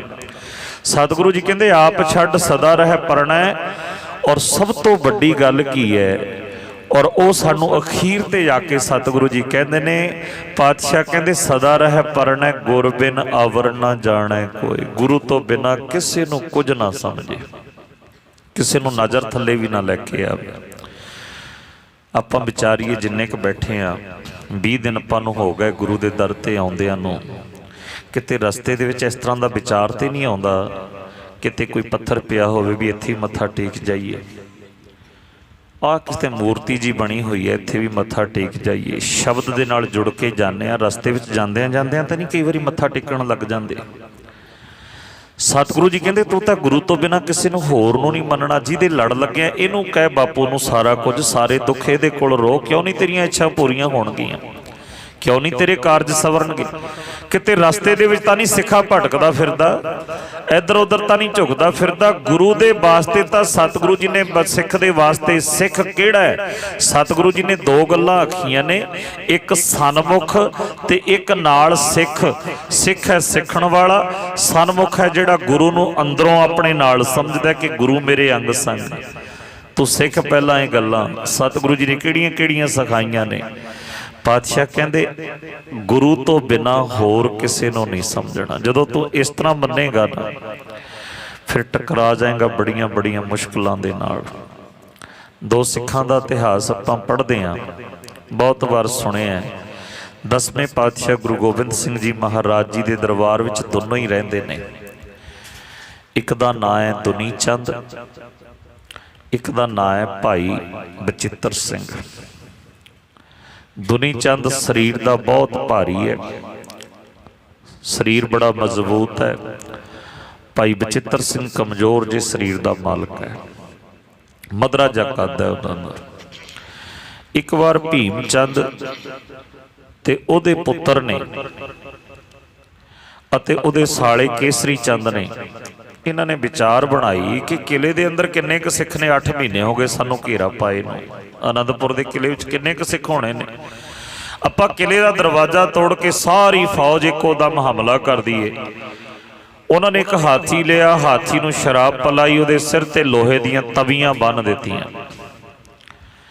ਕਿ ਇਹ ਟੱਕਰ ਮਾਰ ਕੇ ਹਾਥੀ ਕਿਲੇ ਦਾ ਦਰਵਾਜ਼ਾ ਤੋੜੇਗਾ। ਔਰ ਉਹਦੀ ਸੁੰਡ ਨਾਲ ਬੰਨ੍ਹਤੀ ਬੜੀ ਤੇਜ਼ ਤਲਵਾਰ, ਕੋਈ ਲਵੇ ਵੀ ਨਾ ਲੱਗੇ। ਤਲਵਾਰ ਦੇ ਨਾਲ ਉਹ ਲੋਕਾਂ ਨੂੰ ਵੱਢਦਾ ਜਾਏ। ਸਿਰ ਦੀ ਟੱਕਰ ਦੇ ਨਾਲ ਦਰਵਾਜ਼ਾ ਤੋੜ ਦੇ। ਜਦੋਂ ਦਰਵਾਜ਼ਾ ਤੋੜ ਦੇਗਾ, ਹਾਥੀ ਅੱਗੇ ਵਧੇਗਾ, ਫਿਰ ਆਪਾਂ ਆਪਣੀ ਸਾਰੀ ਫੌਜ ਪਿੱਛੇ ਅੰਦਰ ਲੈ ਕੇ ਚਲੇ ਜਾਵਾਂਗੇ। ਇਹ ਸਕੀਮ ਜਦੋਂ ਇਹਨਾਂ ਨੇ ਕੇਸਰੀ ਚੰਦ ਨੇ, ਭੀਮ ਚੰਦ ਨੇ, ਅਜਮੇਰ ਚੰਦ ਨੇ, ਤਿੰਨਾਂ ਨੇ ਬਣਾਈ ਸਕੀਮ ਪਹਾੜੀ ਰਾਜਿਆਂ ਨਾਲ ਮਿਲ ਕੇ। ਹਾਥੀ ਤਿਆਰ ਕੀਤਾ। ਗੁਰੂ ਗੋਬਿੰਦ ਸਿੰਘ ਜੀ ਮਹਾਰਾਜ ਕੋਲੇ ਵੀ ਸੋਹੀਆਂ ਸਿੱਖ ਨੇ ਆ ਕੇ ਬੇਨਤੀ ਕੀਤੀ, ਸੱਚੇ ਪਾਤਸ਼ਾਹ ਪਹਾੜੀ ਰਾਜਿਆਂ ਦੀ ਸਕੀਮ ਹੈ, ਕੱਲ ਨੂੰ ਹਾਥੀ ਉਹਨਾਂ ਨੇ ਦੇਖੇ, ਉਹਨਾਂ ਨੇ ਉਹਨੂੰ ਮਸਤ ਕਰਕੇ ਭੇਜਣਾ ਕਿਲੇ ਦਾ ਦਰਵਾਜ਼ਾ ਤੋੜਨ ਵਾਸਤੇ। ਧੰਨ ਸ੍ਰੀ ਗੁਰੂ ਗੋਬਿੰਦ ਸਿੰਘ ਜੀ ਮਹਾਰਾਜ ਕਹਿੰਦੇ ਤਾਂ ਕੀ ਹੋਇਆ ਜੇ ਉਹ ਆਪਣਾ ਹਾਥੀ ਭੇਜਣਗੇ, ਆਪਣੇ ਕੋਲ ਵੀ ਹਾਥੀ ਹੈ, ਲੰਗਰ ਦੇ ਵਿੱਚ ਜਿਹੜਾ ਕੰਮ ਕਰਦਾ ਦੁਨੀ ਚੰਦ, ਉਹਨੂੰ ਭੇਜਾਂਗੇ ਆਪਾਂ ਯੁੱਧ ਕਰਨ ਵਾਸਤੇ ਹਾਥੀ ਦੇ ਨਾਲ। ਜਦੋਂ ਇਹ ਗੱਲ ਸੁਣੀ, ਉਹ ਗੁਰੂ ਦੇ ਕੋਲ ਤੇ ਰਹਿੰਦਾ ਸੀ, ਅੰਦਰੋਂ ਨਹੀਂ ਸੀ, ਅੰਤਰਾਤਮੇ ਨਹੀਂ, ਜਿਉਂ ਨਹੀਂ ਸੀ ਗੁਰੂ ਦੇ ਨਾਲ ਰਹਿੰਦਾ, ਗੁਰੂ ਦੇ ਕੋਲ ਸੀ ਪਰ ਜਿਉਂ ਗੁਰੂ ਨਾਲ ਨਹੀਂ ਸੀ। ਇਸ ਕਰਕੇ ਡਰ ਗਿਆ। ਡਰ ਕੇ ਕੰਧ ਟੱਪ ਕੇ ਜਦੋਂ ਦੌੜਨ ਲੱਗਿਆ ਨਾ ਰਾਤ ਨੂੰ, ਪਹਿਲਾਂ ਤਾਂ ਕੰਧ ਟੱਪਦੇ ਹੀ ਲੱਤ ਟੁੱਟ ਗਈ, ਫਿਰ ਘਰੇ ਜਾ ਕੇ ਬਿਮਾਰੀ ਦੇ ਕਾਰਨ ਮਰ ਗਿਆ, ਸਰੀਰ ਤਿਆਗ ਦਿੱਤਾ। ਪਰ ਇਧਰੋਂ ਛੋਟੇ ਜਿਹੇ ਕੱਦ ਦਾ, ਕਮਜ਼ੋਰ ਜਿਹੇ ਸਰੀਰ ਦਾ ਸਿੱਖ, ਪਤਲੀ ਜੀ ਹੱਡੀ ਵਾਲਾ ਭਾਈ ਬਚਿੱਤਰ ਸਿੰਘ, ਜਦੋਂ ਸਤਿਗੁਰੂ ਗੁਰੂ ਗੋਬਿੰਦ ਸਿੰਘ ਜੀ ਮਹਾਰਾਜ ਜੀ ਨੇ ਦਿੱਤਾ ਥਾਪੜਾ ਬਚਿੱਤਰ ਸਿੰਘ ਨੂੰ, ਬਚਿੱਤਰ ਸਿੰਘਾ ਤੂੰ ਯੁੱਧ ਕਰਨਾ ਹਾਥੀ ਦੇ ਨਾਲ, ਤਿਆਰ ਹੋ ਗਿਆ। ਲੋਕ ਹੱਸਦੇ ਨੇ ਬਚਿੱਤਰ ਸਿੰਘ ਵੱਲ ਵੇਖ ਕੇ, ਇਹ ਹਾਥੀ ਦਾ ਮੁਕਾਬਲਾ ਕਰੇਗਾ, ਉਹਦਾ ਐਡਾ ਵੱਡਾ ਸਰੀਰ ਸੀ, ਉਹ ਤਾਂ ਦੌੜ ਗਿਆ। ਬਚਿੱਤਰ ਸਿੰਘ ਨੂੰ ਕਹਿੰਦੇ ਤੂੰ ਹਾਥੀ ਨਾਲ ਜੋ ਯੁੱਧ ਕਰੇਗਾ? ਭਾਈ ਬਚਿੱਤਰ ਸਿੰਘ ਕਹਿੰਦੇ ਮੈਂ ਨਹੀਂ ਕਰਨਾ, ਮੇਰੇ ਨਾਲ ਜਿਹੜਾ ਜਾਏਗਾ ਨਾ ਉਹਨੇ ਕਰਨਾ। ਕਹਿੰਦੇ ਕੌਣ ਜਾਏਗਾ? ਗੁਰ ਮੇਰੇ ਸੰਗ ਸਦਾ ਹੈ ਨਾਲੇ, ਔਰ ਜਿਹਦੇ ਵੱਲ ਗੁਰੂ ਹੋਵੇ ਹਾਥੀ ਤਾਂ ਕੀ, ਜਾਮ ਗੁਰੂ ਹੋਏ ਬਲ ਲੱਖ ਬਾਹੇ ਕਿਆ ਕੀਜੈ। ਲੱਖਾਂ ਹੀ ਬਾਹਾਂ, ਲੱਖਾਂ ਹੀ ਦੁਸ਼ਮਣ ਸਾਹਮਣੇ ਖੜੇ ਹੋਣ, ਕੁਝ ਨਹੀਂ ਵਿਗਾੜ ਸਕਦੇ ਉਹਦਾ, ਜਿਹਦੇ ਵੱਲ ਗੁਰੂ ਹੋਵੇ। ਮੇਰਾ ਗੁਰੂ, ਮੇਰੇ ਗੁਰੂ ਦਾ ਥਾਪੜਾ ਮੇਰੇ ਨਾਲ ਹੋਣਾ, ਕਿਉਂਕਿ ਅੰਦਰੋਂ ਗੁਰੂ ਨਾਲ ਹੈ, ਬਾਹਰੋਂ ਨਹੀਂ। ਸਰੀਰ ਕਰਕੇ ਨਹੀਂ ਬੈਠਾ ਗੁਰੂ ਨਾਲ, ਅੰਦਰੋਂ ਗੁਰੂ ਨਾਲ। ਜਿਹੜਾ ਇਕੱਲਾ ਸਰੀਰ ਕਰਕੇ ਜੁੜਿਆ ਸੀ ਤਾਂ ਕੰਧ ਟੱਪ ਕੇ ਭੱਜ ਗਿਆ ਸੀ। ਜਿਹੜਾ ਅੰਦਰੋਂ ਗੁਰੂ ਨਾਲ ਜੁੜ ਜਾਂਦਾ ਹੈ, ਜਿਹੜਾ ਗੁਰੂ ਦੇ ਪੱਲੇ ਲੱਗਿਆ ਹੋਇਆ ਹੈ, ਜਿਹੜਾ ਅੰਤਰ ਆਤਮੇ ਜਿਹਨੇ ਸੰਭਾਲਿਆ, ਜਿਹਨੇ ਗੁਰੂ ਦੇ ਚਰਨ ਆਪਣੇ ਹਿਰਦੇ ਵਿੱਚ ਵਸਾਏ ਹੋਏ ਨੇ, ਉਹ ਕਹਿੰਦਾ ਇੱਕ ਹਾਥੀ ਕੀ ਇੱਦਾਂ ਦੇ ਲੱਖਾਂ ਹਾਥੀ ਆ ਜਾਣ। ਸਤਿਗੁਰੂ ਗੁਰੂ ਗੋਬਿੰਦ ਸਿੰਘ ਜੀ ਮਹਾਰਾਜ ਜੀ ਨੇ ਗਲਵੱਕੜੀ ਵਿੱਚ ਲਿਆ, ਆਪਣੇ ਹੱਥਾਂ ਦੇ ਨਾਲ ਸਤਿਗੁਰੂ ਜੀ ਨੇ ਨਾਗਣੀ ਫੜਾਈ, ਔਰ ਨਾਗਣੀ ਉਹ ਨਹੀਂ ਸੀ, ਇਹ ਨਾਗਣੀ ਗੁਰੂ ਦੀ ਬਖਸ਼ਿਸ਼ ਹੈ, ਗੁਰੂ ਦੀ ਕਿਰਪਾ। ਸਿੱਧਾ ਜਾ ਕੇ ਨਿਸ਼ਾਨਾ ਭਾਈ ਸਾਹਿਬ ਨੇ ਕਿਲੇ ਦਾ ਖੋਲਿਆ ਦਰਵਾਜ਼ਾ, ਹਾਥੀ ਜਦੋਂ ਆਇਆ ਨਾ ਅੱਗੇ ਵਧਿਆ, ਐਸਾ ਨਾਗਣੀ ਦਾ ਵਾਰ ਕੀਤਾ, ਮੱਥੇ ਦੇ ਉੱਤੇ ਬੰਨੀਆਂ ਲੋਹੇ ਦੀਆਂ ਤਵੀਆਂ ਚੀਰ ਕੇ ਹਾਥੀ ਦੇ ਮੱਥੇ ਦੇ ਵਿੱਚ ਜਾ ਕੇ ਚੁਭ ਗਈ ਉਹ ਨਾਗਣੀ। ਹਾਥੀ ਚੀਕਾ ਮਾਰਦਾ ਦੌੜਿਆ, ਪਹਾੜੀ ਰਾਜਿਆਂ ਵੱਲ ਮੂੰਹ ਹੋ ਗਿਆ।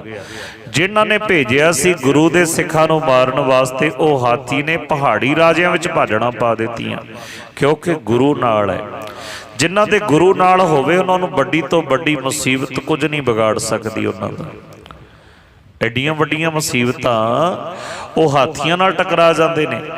ਇਹ ਸਤਿਗੁਰੂ ਦੀਆਂ ਸਾਖੀਆਂ ਸਾਨੂੰ ਉਪਦੇਸ਼ ਦਿੰਦੀਆਂ ਨੇ, ਜਿਹੜੀਆਂ ਅਸੀਂ ਇਕੱਲੀਆਂ ਯਾਦ ਕਰ ਲਈਆਂ ਸਾਖੀਆਂ। ਸਾਖੀਆਂ ਦੇ ਪਿੱਛੇ ਕੀ ਉਪਦੇਸ਼ ਹੈ ਉਹ ਅਸੀਂ ਭੁੱਲ ਗਏ।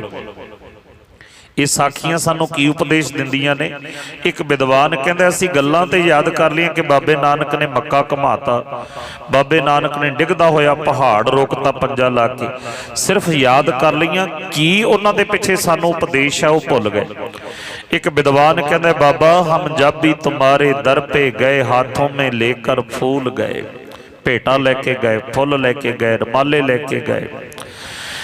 बाबा हम जब भी तुम्हारे दर पे गए हाथों में लेकर फूल गए, ओ फिरना हरसू मक्के का, ओ टिकना गिरते पर्वत का, हर बात तुम्हारी याद रही, उपदेश तुम्हारा भूल गए। ये गल्लां याद कर लियां। बाबे ने मक्का घुमा दिता, पर मक्का घुमा के की उपदेश दिता सी कि अल्लाह हर थां ते मौजूद है, उन्होंने किसी मस्जिद विच कैद नहीं किया जा सकता, वो घट घट दे विच हर थां दे उत्ते व्यापक है। ये उपदेश सी बाबे नानक दा। वो डिगदे हुए पर्वतां नूं पत्थरां नूं हथ दा इशारा दे के रोक सकता है। बड़े बड़े पहाड़ तुहाडा कुछ नहीं बिगाड़ सकते जे गुरु तुहाडे नाल। इसलिए सतगुरु जी कहते जे तू सरमुख होना है तो ये छड़ दे कि मैं करदा, हंकार छड़ दे, आपा छड़ दे। असी तो हर एक गल दे उत्ते मैं आ बनाया, मैं आ करया, मैं ना होवां आ हो जाए। ਇਹ ਆਪਣਾ ਆਪਾ ਛੱਡ ਦੇ। ਸਤਿਗੁਰੂ ਜੀ ਕਹਿੰਦੇ ਆਪ ਛੱਡ ਸਦਾ ਰਹਿ ਪਰਣੈ, ਗੁਰੂ ਦੇ ਪੱਲੇ ਲੱਗ ਜਾ। ਪਰਣਾ ਪੱਲਾ ਫੜ ਲੈ ਗੁਰੂ ਦਾ। ਆਪ ਛੱਡ ਸਦਾ ਰਹਿ ਪਰਣੈ, ਗੁਰ ਬਿਨ ਆਵਰ ਨਾ ਜਾਣੈ ਕੋਈ। ਕਿਸੇ ਨੂੰ ਅੱਖ ਥੱਲੇ ਨਾ ਲੈ ਕੇ ਆਈ, ਭਾਵੇਂ ਜਿੱਡਾ ਮਰਜੀ ਕੋਈ ਪਖੰਡੀ ਆ ਜਾਏ। ਕਿਸੇ ਦੇ ਅੱਗੇ ਸਿਰ ਨਹੀਂ ਝੁਕਾਉਣਾ। ਪੜ੍ਹਿਆ ਤੁਸੀਂ ਕਈ ਵਾਰ ਸੁਣਿਆ, ਗੜ੍ਹ ਸ਼ੰਕਰ ਦੇ ਵਿੱਚ ਭਾਈ ਤਿਲਕਾ ਰਹਿੰਦਾ, ਲੱਕੜ ਦਾ ਕੰਮ ਕਰਦਾ ਹੈ, ਔਰ ਉੱਥੇ ਇੱਕ ਜੋਗੀ ਆ ਗਿਆ ਜਿਹਨੇ शिव जी ਦੀ ਆਰਾਧਨਾ ਕਰਕੇ ਕਹਿੰਦਾ ਮੈਂ ਵਰ ਲੈ ਲਿਆ शिव जी ਦੇ ਕੋਲੋਂ ਕਿ ਜਿਹੜਾ ਮੇਰੇ ਇੱਕ ਵਾਰੀ ਦਰਸ਼ਨ ਕਰੇਗਾ ਉਹਨੂੰ 1 ਸਾਲ ਵਾਸਤੇ ਸਵਰਗ ਮਿਲੇਗਾ, ਜਿਹੜਾ 2 ਵਾਰ ਦਰਸ਼ਨ ਕਰੇ ਉਹਨੂੰ 2 ਸਾਲ ਵਾਸਤੇ ਸਵਰਗ, ਜਿੰਨੇ ਵਾਰੀ ਦਰਸ਼ਨ ਕਰੇਗਾ ਮੇਰੇ ਉਹਨੂੰ ਉਨੇ ਸਾਲਾਂ ਵਾਸਤੇ ਸਵਰਗ ਦੀ ਪ੍ਰਾਪਤੀ ਹੋ ਜਾਣੀ ਹੈ। ਬਸ ਫਿਰ ਕਿਸੇ ਭੀੜ ਲੱਗੀ ਸਵਰਗ ਲੈਣ ਵਾਲਿਆਂ ਦੀ। ਭੱਜੇ ਆਏ ਲੋਕ, ਕੋਈ ਕਹਿੰਦਾ ਮੈਂ ਤਾਂ 10 ਵਾਰ ਦਰਸ਼ਨ ਕਰ ਲਏ, ਮੈਂ ਤਾਂ ਹੁਣ 10 ਸਾਲਾਂ ਵਾਸਤੇ ਸਵਰਗਾਂ 'ਚ ਚਲਾ ਜਾਣਾ। ਕੋਈ ਕਹਿੰਦਾ ਮੈਂ 20 ਵਾਰ ਦਰਸ਼ਨ ਕਰ ਲਏ। ਗੱਲਾਂ ਕਰਦੇ ਨੇ ਆਪਸ ਵਿੱਚ। ਔਰ ਸਾਰਾ ਪਿੰਡ ਕਈ ਵਾਰ ਇਲਾਕੇ ਦੇ ਲੋਕ ਆ ਕੇ ਦਰਸ਼ਨ ਕਰਕੇ ਗਏ। ਜਦੋਂ ਕਾਫੀ ਦਿਨ ਬਤੀਤ ਹੋ ਗਏ, ਭੀੜ ਘਟ ਗਈ ਥੋੜੀ ਜੀ। ਉਹਦੇ ਜੋਗੀ ਕਹਿੰਦਾ ਵੀ ਕੋਈ ਰਿਹਾ ਤਾਂ ਨਹੀਂ ਪਿੰਡ ਦੇ ਵਿੱਚ ਜਿਹਨੇ ਦਰਸ਼ਨ ਨਾ ਕੀਤੇ ਹੋਣ। ਕਹਿੰਦੇ ਜੀ ਇੱਕ ਗੁਰੂ ਨਾਨਕ ਦਾ ਸਿੱਖ ਹੈ, ਉਹ ਤੁਹਾਡੇ ਦਰਸ਼ਨ ਕਰਨ ਨਹੀਂ ਆਇਆ। ਕਿਉਂ ਨਹੀਂ ਆਇਆ? ਕਹਿੰਦੇ ਜੀ ਉਹਨੂੰ ਕਿਹਾ ਸੀ, ਕਈ ਵਾਰ ਆਖਿਆ ਕਿ ਤੂੰ ਵੀ ਦਰਸ਼ਨ ਕਰ ਲੈ, ਪਰ ਉਹ ਕਹਿੰਦਾ ਮੈਂ ਤੁਹਾਡੇ ਵਰਗੇ ਪਖੰਡੀ ਦੇ ਮੱਥੇ ਨਹੀਂ ਲੱਗਣਾ। ਮੈਂ ਤਾਂ ਮੇਰੇ ਗੁਰੂ ਦੇ ਚਰਨ ਚਾਹੀਦੇ ਨੇ, ਮੈਨੂੰ ਕੋਈ ਰਾਜ ਨਹੀਂ ਚਾਹੀਦਾ, ਕੋਈ ਸਵਰਗ ਨਹੀਂ ਚਾਹੀਦਾ, ਕੋਈ ਮੁਕਤੀ ਨਹੀਂ ਚਾਹੀਦੀ। ਗੁਰੂ ਦਾ ਸਿੱਖ ਤਾਂ ਇਹੀ ਮੰਗਦਾ, ਰਾਜ ਨਾ ਚਾਹੋ ਮੁਕਤ ਨਾ ਚਾਹੋ, ਮਨ ਪ੍ਰੀਤ ਚਰਨ ਕਮਲਾਰੇ। ਉਹ ਤੁਹਾਡੇ ਦਰਸ਼ਨ ਕਰਨ ਨਹੀਂ ਆਉਂਦਾ। ਜੋਗੀ ਕਹਿੰਦਾ ਜਾਓ 5-7 ਬੰਦੇ ਜਾ ਕੇ ਉਹਨੂੰ ਬੇਨਤੀ ਕਰੋ, ਬੁਲਾ ਕੇ ਲੈ ਕੇ ਆਓ। ਸਵਰਗ ਉਹਦੇ ਬੂਹੇ ਤੇ ਖੜਾ, ਆਉਂਦਾ ਕਿਉਂ ਨਹੀਂ ਉਹ? ਜਾ ਕੇ ਕਈਆਂ ਨੇ, ਜੋਗੀ ਦੇ ਚੇਲਿਆਂ ਨੇ ਬੇਨਤੀ ਕੀਤੀ। ਉਹ ਕਹਿੰਦਾ ਮੈਂ ਤਾਂ ਇਹੋ ਜਿਹੇ ਪਖੰਡੀ ਦੇ ਦਰਸ਼ਨ ਕਰਨੇ ਤਾਂ ਦੂਰ ਦੀ ਗੱਲ, ਉਹਦਾ ਪਰਛਾਵਾਂ ਨਹੀਂ ਆਪਣੇ ਉੱਤੇ ਪੈਣ ਦੇਣਾ। ਤੁਸੀਂ ਕਹਿੰਦੇ ਹੋ ਦਰਸ਼ਨ ਕਰ ਲੈ ਉਹਦੇ ਜਾ ਕੇ। ਜਦੋਂ ਆ ਕੇ ਜੋਗੀ ਨੂੰ ਦੱਸਿਆ ਜੀ, ਉਹਨੇ ਤਾਂ ਜਵਾਬ ਦਿੱਤਾ ਹੈ। ਜੋਗੀ ਕਹਿੰਦਾ ਵੀ ਮੈਂ ਤਾਂ ਪਰਉਪਕਾਰ ਵਾਸਤੇ ਆਇਆ, ਉਹ ਨਹੀਂ ਦਰਸ਼ਨ ਕਰਦਾ। ਆ ਕੇ ਇਦਾਂ ਕਰੋ ਮੈਨੂੰ ਲੈ ਚਲੋ, ਮੈਂ ਉੱਥੇ ਜਾ ਕੇ ਦਰਸ਼ਨ ਦੇ ਆਉਣਾ। ਚੁੱਕਿਆ ਮੰਜਾ, ਮੰਜੇ ਉੱਤੇ ਬਿਠਾਇਆ, ਜੋਗੀ ਮੋਢਿਆਂ ਤੇ ਚੁੱਕ ਲਿਆ। 5-7 ਬੰਦਿਆਂ ਨੇ ਜਕਾਰੇ ਲਾਉਂਦੇ ਚੱਲ ਪਏ ਉਸ ਪਾਸੇ ਨੂੰ। ਜਦੋਂ ਰੌਲਾ ਸੁਣਿਆ ਨਾ ਭਾਈ ਸਾਹਿਬ ਨੇ, ਦੇਖਿਆ ਕਿ ਆ ਰਹੀ ਹੈ ਭੀੜ ਇਕੱਠੀ ਹੋਈ, ਅੰਦਰ ਵੜ ਗਏ, ਦਰਵਾਜ਼ਾ ਬੰਦ ਕਰ ਲਿਆ, ਕੁੰਡੀ ਲਾ ਲਈ ਅੰਦਰੋਂ। ਜੋਗੀ ਦਾ ਮੰਜਾ ਬੂਹੇ ਤੇ ਰੱਖਿਆ। ਜੋਗੀ ਆਵਾਜ਼ਾਂ ਮਾਰਦਾ, ਸਿੱਖਾ ਬੂਹਾ ਖੋਲ, ਤੇਰੇ ਘਰ ਸਵਰਗ ਚੱਲ ਕੇ ਆਇਆ, ਕਿਉਂ ਨਹੀਂ ਤੂੰ ਝੋਲੀਆਂ ਭਰਦਾ? ਗੁਰੂ ਦਾ ਸਿੱਖ ਕਹਿੰਦਾ ਜਾ ਚਲਾ ਜਾ, ਤੇਰੇ ਵਰਗੇ ਪਖੰਡੀ ਦੇ ਮੈਂ ਦਰਸ਼ਨ ਨਹੀਂ ਕਰਨੇ। ਮੈਂ ਤਾਂ ਗੁਰੂ ਦੇ ਚਰਨ ਕਮਲ ਕੀ ਮੌਜ ਮੈਂ ਰਹੂੰ ਅੰਤ ਅਰ ਆਦ। ਮੈਂ ਤਾਂ ਆਪਣੇ ਗੁਰੂ ਦੇ ਚਰਨਾਂ ਨਾਲ ਜੁੜਿਆ, ਜਿੱਥੇ ਮੇਰਾ ਸਤਿਗੁਰੂ ਰੱਖੇ। ਕਿਉਂਕਿ ਜਿਹੜੇ ਗੁਰੂ ਦੇ ਸਿੱਖ ਨੇ ਨਾ, ਜਿਹੜੇ ਸੰਤ ਨੇ, ਉਹਨਾਂ ਨੇ ਸਵਰਗ ਨੂੰ ਵੀ ਰੱਦ ਕਰ ਦਿੱਤਾ ਤੇ ਨਰਕ ਨੂੰ ਵੀ ਰੱਦ ਕਰ ਦਿੱਤਾ। ਭਗਤ ਕਬੀਰ ਜੀ ਕਹਿੰਦੇ ਨੇ ਇਹ ਗੱਲ, ਕਵਣ ਨਰਕ ਕਿਆ ਸਵਰਗ ਵਿਚਾਰਾ। ਆਪਾਂ ਤਾਂ ਸਵਰਗ ਮੰਗਦੇ ਆ, ਪਰ ਸੰਤ ਕੀ ਕਹਿੰਦੇ ਨੇ? ਕਹਿੰਦੇ ਵਿਚਾਰਾ ਹੈ ਸਵਰਗ ਤਾਂ ਨਿਮਾਣਾ ਜਿਹਾ। ਕਵਣ ਨਰਕ ਕਿਆ ਸਵਰਗ ਵਿਚਾਰਾ, ਸੰਤਨ ਦੋ ਰਾਦੇ। ਰੱਦ ਕਰ ਦਿੱਤੇ ਸੰਤਾਂ ਨੇ ਦੋਨੋਂ। ਉਹ ਕਹਿੰਦੇ ਹਮ ਕਾਹੂ ਕੀ ਕਾਣ ਨਾ ਕੱਢਤੇ, ਆਪਣੇ ਗੁਰ ਪ੍ਰਸਾਦੇ। ਗੁਰੂ ਦੀ ਕਿਰਪਾ ਜਿਨ੍ਹਾਂ ਦੇ ਉੱਤੇ, ਉਹਨਾਂ ਨੂੰ ਕੋਈ ਕਾਣ ਨਹੀਂ, ਕੋਈ ਪਰਵਾਹ ਨਹੀਂ, ਨਾ ਨਰਕ ਦੀ ਨਾ ਸਵਰਗਾਂ ਦੀ, ਕੋਈ ਲਾਲਚ ਨਹੀਂ। ਗੁਰੂ ਦੇ ਸਿੱਖ ਨੇ ਦਰਵਾਜ਼ਾ ਬੰਦ ਕਰ ਲਿਆ। ਜੋਗੀ ਕਹਿੰਦਾ ਸਿੱਖਾ ਬੂਹਾ ਖੋਲ, ਦਰਸ਼ਨ ਕਰ, ਸਵਰਗ ਤੇਰੇ ਬੂਹੇ ਤੇ ਆਇਆ। ਉਹ ਕਹਿੰਦਾ ਚਲਾ ਜਾ, ਮੈਂ ਤਾਂ ਤੇਰਾ ਪਰਛਾਵਾਂ ਨਹੀਂ ਆਪਣੇ ਉੱਤੇ ਪੈਣ ਦੇਣਾ। ਹੁਣ ਜੋਗੀ ਨੇ ਗਲ ਵਿੱਚ ਪੱਲਾ ਪਾਇਆ, ਹੱਥ ਜੋੜੇ, ਕਹਿੰਦਾ ਸਿੱਖਾ ਹੁਣ ਮੈਂ ਤੈਨੂੰ ਦਰਸ਼ਨ ਨਹੀਂ ਦੇਣੇ, ਬੂਹਾ ਖੋਲ, ਤੂੰ ਮੈਨੂੰ ਦਰਸ਼ਨ ਬਖਸ਼ ਦੇ, ਮੈਂ ਤੇਰੇ ਦਰਸ਼ਨ ਕਰ ਲਵਾਂ। ਐਡਾ ਅਡੋਲ ਨਿਸ਼ਚਾ ਤੇਰਾ, ਇਹਨਾਂ ਤੋਂ ਗੁਰੂ ਨਾਲ ਜੁੜਿਆ ਹੋਇਆ ਹੈ। ਬੂਹਾ ਖੋਲ, ਮੈਨੂੰ ਆਪਣੇ ਦਰਸ਼ਨ ਦੇ। ਅਸੀਂ ਤਾਂ ਥੋੜੀ ਜਿਹੀ ਗੱਲ ਪਿੱਛੇ ਦੌੜ ਪੈਂਦੇ ਹਾਂ, ਭੱਜ ਪੈਂਦੇ ਹਾਂ ਪਖੰਡੀਆਂ ਦੇ ਪਿੱਛੇ। ਸਤਿਗੁਰੂ ਨੇ ਕਿਰਪਾ ਕੀਤੀ, ਗੁਰੂ ਦੇ ਸਿੱਖ ਨੇ ਖੋਲਿਆ ਬੂਹਾ, ਚਰਨਾਂ ਤੇ ਢਹਿ ਪਿਆ। ਜੋਗੀ ਕਹਿੰਦਾ ਸਿੱਖਾ ਜਿਹੜਾ ਆਨੰਦ ਤੈਨੂੰ ਮਿਲਿਆ ਮੈਨੂੰ ਵੀ ਦੇ। ਗੁਰੂ ਦਾ ਸਿੱਖ ਕਹਿੰਦਾ ਜੇ ਇਹ ਆਨੰਦ ਲੈਣਾ ਹੈ ਤਾਂ ਅੰਮ੍ਰਿਤਸਰ ਚਲਾ ਜਾ, ਗੁਰੂ ਅਰਜਨ ਦੇਵ ਜੀ ਮਹਾਰਾਜ ਜੀ ਦੇ ਚਰਨਾਂ ਵਿੱਚ, ਉੱਥੋਂ ਮਿਲਣਾ ਹੈ। ਇਹ ਗੁਰੂ ਦੇ ਪਰਨੇ ਪੈ ਕੇ ਮਿਲਣਾ ਹੈ। ਸਤਿਗੁਰੂ ਜੀ ਕਹਿੰਦੇ ਆਪ ਛੱਡ, ਆਪਣਾ ਆਪਾ ਛੱਡ ਕੇ ਗੁਰੂ ਦੇ ਪਰਨੇ ਪੈਣ ਨਾਲ ਗੁਰੂ ਤੋਂ ਬਿਨਾਂ ਹੋਰ ਕਿਸੇ ਨੂੰ ਨਹੀਂ ਮੰਨਣਾ। ਗੁਰ ਬਿਨ ਅਵਰ ਨਾ ਜਾਣੈ ਕੋਏ। ਗੁਰੂ ਤੋਂ ਬਗੈਰ ਹੋਰ ਕਿਸੇ ਨੂੰ ਜਾਣਦਾ ਹੀ ਨਹੀਂ। ਪਾਤਸ਼ਾਹ ਜੀ ਨੇ ਇੱਥੇ ਤੱਕ ਬਚਨ ਕਹਿ ਦਿੱਤੇ, ਗੁਰ ਬਿਨ ਅਵਰ ਨਾ ਜਾਣੈ ਕੋਈ। ਜਿਵੇਂ 10ਵੇਂ ਪਾਤਸ਼ਾਹ ਨੇ ਕਿਹਾ, ਤਬ ਤੇ ਕੋ ਆਂਖ ਤਰੇ ਨਹੀਂ ਆਨਿਓ, ਅੱਖ ਥੱਲੇ ਵੀ ਨਹੀਂ ਕਿਸੇ ਨੂੰ ਲੈ ਕੇ ਆਉਣਾ।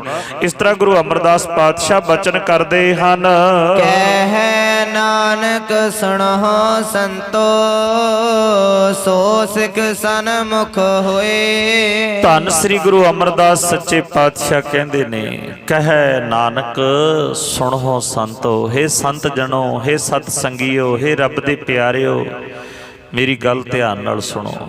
ਕਹਿ ਨਾਨਕ ਸੁਣੋ ਸੰਤੋ, ਕੀ ਸੁਣੋ? ਸਤਿਗੁਰੂ ਜੀ ਕਹਿੰਦੇ ਉਹ ਸਿੱਖ ਜਿਹੜਾ ਆਹ ਚੀਜ਼ਾਂ ਨੂੰ ਪਾਲਦਾ ਨਾ, ਜਿਹੜਾ ਜੀਉ ਗੁਰੂ ਨਾਲ ਰਹਿੰਦਾ ਹੈ, ਔਰ ਜਿਹੜਾ ਚਰਨ ਹਿਰਦੇ ਵਿੱਚ ਧਿਆਉਂਦਾ ਹੈ, ਜਿਹੜਾ ਅੰਤਰ ਆਤਮੇ ਗੁਰੂ ਨਾਲ ਰਹਿੰਦਾ ਹੈ, ਜਿਹੜਾ ਆਪਾ ਛੱਡਦਾ ਹੈ, ਜਿਹੜਾ ਗੁਰੂ ਦੇ ਪੱਲੇ ਲੱਗਦਾ ਹੈ, ਪਰਨੇ ਪੈ ਜਾਂਦਾ ਹੈ, ਜਿਹੜਾ ਗੁਰੂ ਬਿਨਾ ਹੋਰ ਕਿਸੇ ਨੂੰ ਨਹੀਂ ਪੂਜਦਾ। ਸਤਿਗੁਰੂ ਜੀ ਕਹਿੰਦੇ, ਕਹਿ ਨਾਨਕ ਸੁਣੋ ਸੰਤੋ, ਉਹ ਸਨਮੁਖ ਹੈ, ਸੋ ਸਿੱਖ ਸਨਮੁਖ ਹੋਏ। ਇਹ ਸਨਮੁਖ ਦੀ ਨਿਸ਼ਾਨੀ ਸਤਿਗੁਰੂ ਜੀ ਨੇ ਦੱਸੀ ਹੈ।